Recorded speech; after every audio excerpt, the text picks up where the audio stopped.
Good evening. আমরা আগের ক্লাসে ভেক্টরের একটা ধর্ম নিয়ে আলোচনা করেছিলাম,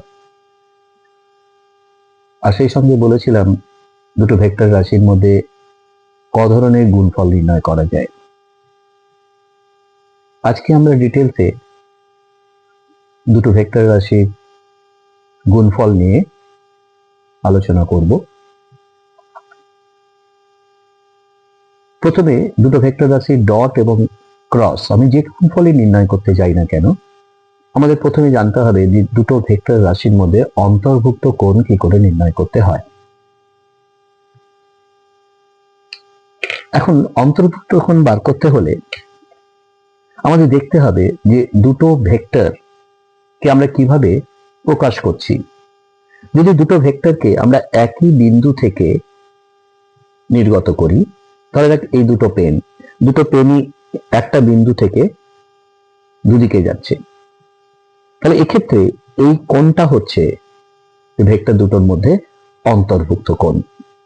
আমরা যদি ছবির সাহায্যে প্রকাশ করি, তাহলে ধরা যাক এটা এ ভেক্টর এবং এটা বি ভেক্টর। এই ছবিতে আমরা কি দেখতে পাচ্ছি? এই ছবিতে আমরা দেখতে পাচ্ছি এ এবং বি দুটো ভেক্টরই ও বিন্দু থেকে নির্গত হয়েছে। তাহলে এক্ষেত্রে এই কোণটাকে যদি আমি থিটা দিয়ে প্রকাশ করি, তাহলে এই থিটাটা হচ্ছে ভেক্টর দুটোর মধ্যে অন্তর্ভুক্ত কোণ। কিন্তু যদি এ আর বি ভেক্টরের মধ্যে বি ভেক্টরের অভিমুখটাকে আমি এভাবে প্রকাশ করি, অর্থাৎ দেখতে পাচ্ছি এ ভেক্টরটা ও বিন্দু থেকে নির্গত হয়েছে এবং বি ভেক্টরটা ও বিন্দুর দিকে গেছে, তাহলে এক্ষেত্রে এই থিটাটা কখনো ভেক্টর দুটোর মধ্যে অন্তর্ভুক্ত কোণ হতে পারে না।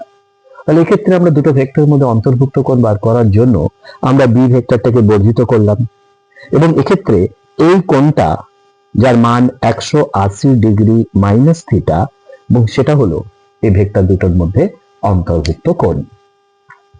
তাহলে দুটো ভেক্টরের মধ্যে ডট গুণফল বার করতে গেলে সবার আগে আমাদেরকে দুটো ভেক্টরের মধ্যে অন্তর্ভুক্ত কোণটা আমরা কিভাবে প্রকাশ করি সেটা আমরা দেখলাম। এখন ধরা যাক দুটো ভেক্টরের মধ্যে অন্তর্ভুক্ত কোণ থিটা। তো এক্ষেত্রে A vector dot B vector এই গুণফলটার রেজাল্ট হলো এ ভেক্টরটার মান গুণিত বি ভেক্টরটার মান গুণিত cos থিটা, যেখানে থিটাটা হচ্ছে ভেক্টর দুটোর মধ্যে অন্তর্ভুক্ত কোণ। এখন এই ডান পক্ষটা যেহেতু একটা স্কেলার সংখ্যা, তাই জন্য এই ডট গুণফলের আরেকটা নাম হচ্ছে স্কেলার গুণফল।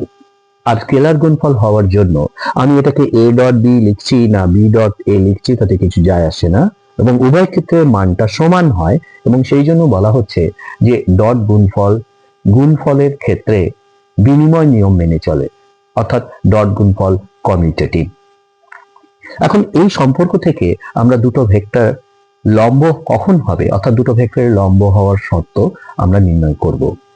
আমরা প্রত্যেকে জানি যে লম্ব মানে অন্তর্ভুক্ত কোণ থিটা সমান 90 ডিগ্রি। তাহলে থিটা ইকুয়াল টু যদি 90 ডিগ্রি হয়, তাহলে আমরা cos থিটা সমান 0 বলতে পারবো।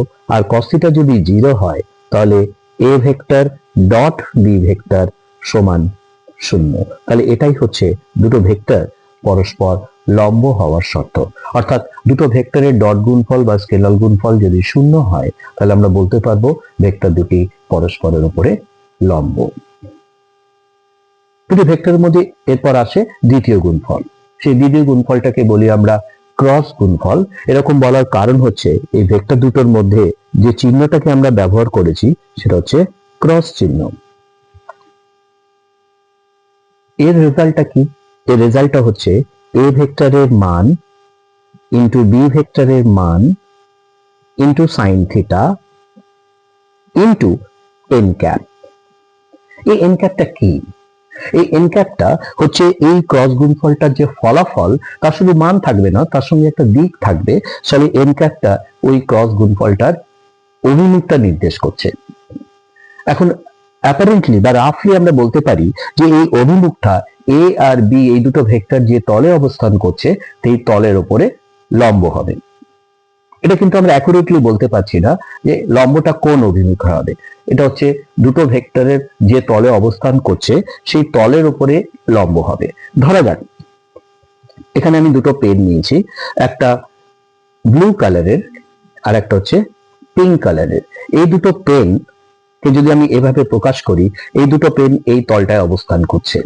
এখন এদের ক্রস গুণফলটা হবে এই দুটো ভেক্টর যে তলে অবস্থান করছে তার উপরে লম্ব, এবং সেটা দুটো অপশন আছে, লম্বটা এদিকেও হতে পারে, লম্বটা এদিকেও হতে পারে। এবারে লম্ব এটা হবে না এটা হবে, এটা বলার জন্য আমরা ব্যবহার করব রাইট হ্যান্ড থাম্ব রুল। কি সেটা? ধরা যাক এই পেনটা এ ভেক্টর, এই পেনটা বি ভেক্টর নির্দেশ করছে। আমরা এ ক্রস বি বার করতে যাচ্ছি। প্রথমে যে ভেক্টরটা আছে সেই ভেক্টরটার উপরে আমাদের ডান হাতকে আমরা রাখবো ফার্স্ট। আমরা ডান হাতকে চারটে উপায়ে রাখতে পারি। এভাবে রাখতে পারি ডান হাত এ ভেক্টরের উপরে, অথবা এভাবে রাখতে পারি, অথবা এভাবে রাখতে পারি, অথবা এভাবে রাখতে পারি। আমাদের এমন ভাবে ডান হাতকে রাখতে হবে যেন ওই ডান হাতটা যখন টার্ন নেবে তখন যেন অন্য একটা ভেক্টরের দিকে যায়। আমরা যদি ডান হাতকে এভাবে রাখি, ডান হাতটা যখন টান নিচ্ছে সেটা নিচের দিকে যাচ্ছে, আমার নিচের দিকে কিন্তু অন্য ভেক্টরটা কাজ করছে না। আমরা যদি এভাবে আমাদের ডান হাতকে রাখি, তাহলে আমাদের ডান হাতটাকে যখন আমরা ঘোরাচ্ছি তখন ডান হাতটা অপর একটা ভেক্টরের দিকে যাচ্ছে। তাহলে এটাই হচ্ছে প্রকৃত অবস্থান ডান হাত থেকে রাখার, যাতে টার্নিং এর ফলে আমরা অপর ভেক্টরটাকে খুঁজে পাই। এই নিয়মটাকে বলছে রাইট হ্যান্ড থাম্ব রুল, ডান হস্তের বৃদ্ধাঙ্গুষ্ঠের নিয়ম। এরকম বলার কারণ কি না, এভাবে আমরা যদি ডান হাতকে রাখি, আমাদের বুড়ো আঙ্গুল যেদিকে অর্থাৎ বৃদ্ধাঙ্গুষ্ঠ যেদিকে কাজ করছে সেদিকেই ওই ক্রস গুণফলের অভিমুখ নির্দেশিত হবে। এবারে আমরা এ ক্রস বি এর জায়গায় যদি আমরা বি ক্রস এ নির্ধারণ করতে চাই, এর অভিমুখ যদি আমরা বার করতে চাই, যদি এই পেনটাকে বি ভেক্টর হিসেবে নির্দেশ করা হয়, তাহলে আমরা ডান হাতকে এভাবে যদি রাখি তাহলে সেটা অপর ভেক্টরের দিকে ঘুরে যাচ্ছে। তাহলে সেক্ষেত্রে আমরা দেখতে পাচ্ছি থাম্বস নিচের দিকে কাজ করছে, অর্থাৎ বি ক্রস এর অভিমুখটা এ ক্রস বি এর অভিমুখ যেদিকে আছে ঠিক তার বিপরীত দিকে আছে। তাহলে এক্ষেত্রে বলা যেতে পারে যে এ ক্রস বি এবং বি ক্রস এর মধ্যে যে সম্পর্ক সেটা হচ্ছে A cross B equal to minus B cross A. Minus কেন না, আমরা দেখেছি রাইট হ্যান্ড থাম্ব নিয়ম অনুযায়ী এ ক্রস বি এর অভিমুখ আর বি ক্রস এর অভিমুখ ঠিক পরস্পরের বিপরীত দিকে আছে, সেই জন্য এই মাইনাস চিহ্নকে ব্যবহার করছি। আর সেই কারণে যেহেতু এ ক্রস বি সমান বি ক্রস এ নয়, সেই জন্য আমরা এখানে বলতে পারছি না যে ক্রস গুণফল কমিউটেটিভ রিলেশন হোল্ড করে, অর্থাৎ ক্রস গুণফল গুণের বিনিময় নিয়ম মেনে চলে না।